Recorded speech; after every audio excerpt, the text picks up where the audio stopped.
next at 10. Restrictions continue to ease and things slowly get back to normal. Good evening and happy Easter. I'm Brian Wilk. The ease of restrictions begin today for restaurants and business owners just in time for spring. Governor Tom Wolf making the announcement last month. Julia Hazel has more after speaking with some local restaurants about this welcoming news. Starting Sunday, April 4th, bars and restaurants in Pennsylvania can now serve alcohol without the purchase of food, and the addition of the lift on alcohol curfew along with the increase of occupancy for businesses. Today we have our first live music again, so hopefully we'll get some people hanging out for a little bit in the bar area.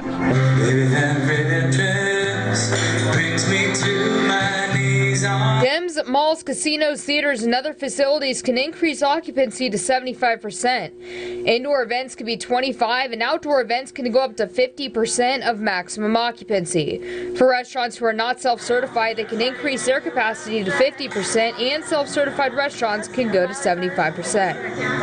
I think it's going to be really big for us, especially moving into the spring and summer here. You know, a lot of people are getting more comfortable with the banquets.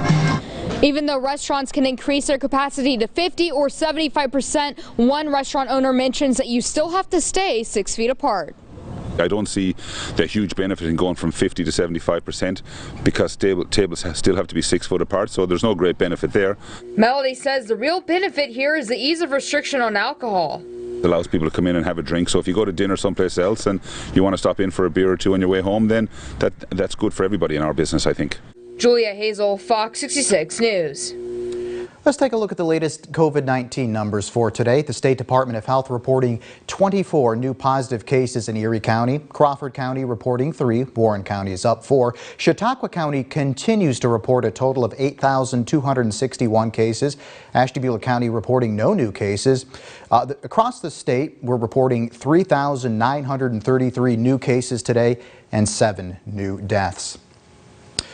Will vaccine passports be your re-entry ticket to normal? It's a question being asked across the country as vaccinations pick up speed and businesses look to safely reopen. Fox News correspondent Aisha Hesney has more on how states are approaching the controversial concept and what the White House says about it. As more Americans get vaccinated and the country slowly reopens, a debate over vaccine passports is heating up. Some view proof of vaccination as a way to safely return to normal, while others see it as an invasion of privacy. I think it's an absolute atrocity, just the entire idea behind it. It's a complete strike against America's freedoms, our liberties, and our healthcare privacy. So far, states are taking different approaches to the concept. Florida Governor Ron DeSantis has banned state and local government agencies and businesses from requiring vaccine passports, while New York has launched the nation's first experiment with them. New Yorkers can choose to download an app called Excelsior Pass to prove they've been vaccinated or recently tested negative for COVID-19. Major venues such as Madison Square Garden and Times Union Center have already started implementing the technology. I think it's one of many tools, and I respect folks who choose not to get vaccinated and we'll work with that as well. But I think particularly for some private sector settings, it could be a really valuable tool. The Biden administration has said it will not federally mandate vaccine documentation, but will make recommendations to the private sector to ensure the system is fair, equitable, and safe. So we'll leverage our resources to ensure that all vaccination credential systems meet key standards, whether that's universal accessibility, affordability, availability, both digitally and on paper. The only nation with widespread use of a vaccine passport is Israel, where people have to show their passports to get into venues like concerts, restaurants, even gyms. In New York, Aisha Hasni, Fox 66 News. Now to the latest vaccination efforts in our area. In Erie County, 128,221 vaccinations have been administered. In Crawford County, the number is 41,620. In Warren County, 14,024 shots have been given.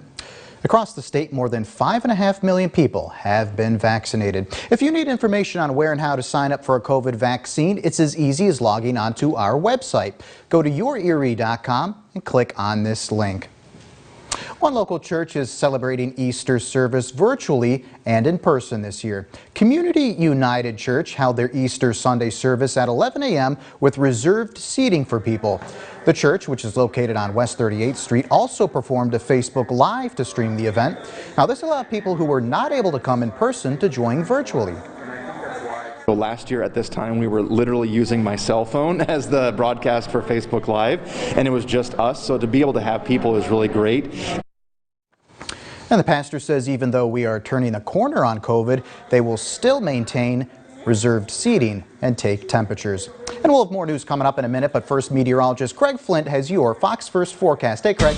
Hi, Brian. Good evening to you. Good evening, everyone, and happy Easter. Not a bad day today. And you know what? I think as we go into Monday, a pretty good-looking day as well. There is a couple of chances for some rain showers. We need it desperately. There's a look live right now at Chestnut Street in Meadville and Crawford County. A clear sky above tonight. And Doppler radar, nice and quiet, high and dry, and a temperature right now at the airport of 44. Wind, nothing, goose egg, and we are looking at a dew point in the 20s, so still a little dry. A couple of cirrus clouds will drift through, otherwise it's calm. Mid-40s, low 40s by the time you wake up, sunshine, and then some clouds billowing up into the afternoon. Could be a shower, especially west of Erie toward sunset on Monday. It will be a little cooler again lakeside. But spring will make a rally here as we head through the week, along with some chances of rain here and there. Your complete forecast later in the newscast. Brian. Thanks, Craig. Several people are in the hospital after a two-vehicle rollover accident. According to Erie County 911, this happened around 11 a.m. this morning at the intersection of West 2nd and Myrtle Street. One of the cars rolled over and rescue crews had to extricate 3 people trapped inside. Now, several people were transported to UPMC Hammett with unknown injuries. Erie City Police are investigating. Tributes are flooding into Washington in remembrance of Capitol Police Officer William Billy Evans, who lost his life on Friday when a man drove into him and a fellow officer at a security checkpoint. You're looking live at the U.S. Capitol, where the tragedy and the deadly uprising on January 6th have prompted a lot of discussion about how to best safeguard the Capitol complex. Fox News correspondent Lauren Blanchard takes a look.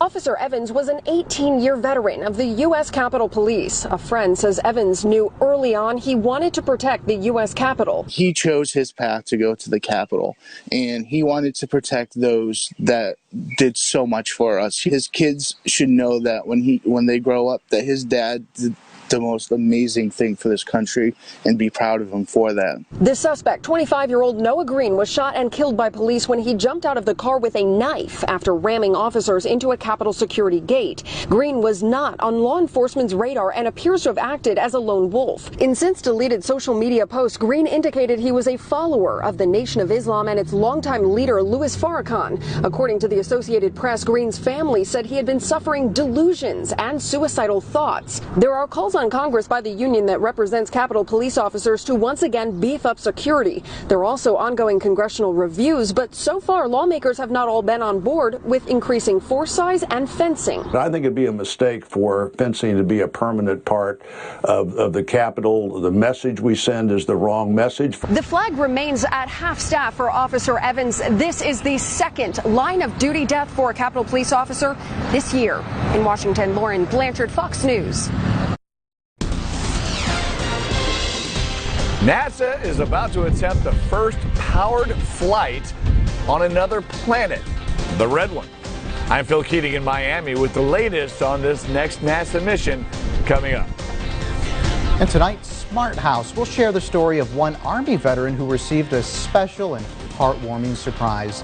And Holiday Feast. These gorillas in Germany are getting in